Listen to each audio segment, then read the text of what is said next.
How to fix payment method on AliExpress.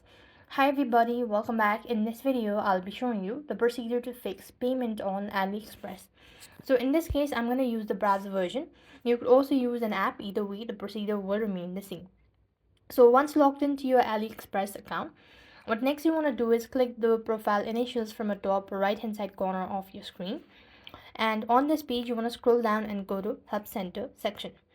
So basically, first of all, you could contact the support team, let them know about the issue that you're having regarding the payment method, and they will be able to suggest you some alternative or some solutions as well. So you could go ahead and text, or you could type in the message and they will be able to help. Otherwise, if the issue still persist on, then you could come to the same page, that is your account section, and you want to go ahead and click on your profile, or just go to settings and make sure to change your payment method.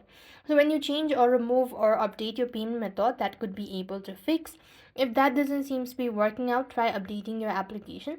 At the same time, restart your device, and that is going to definitely help you out to fix failed payment on AliExpress. So I hope the video was helpful. Make sure to like, share, and subscribe. Thank you for watching. See you in the next video.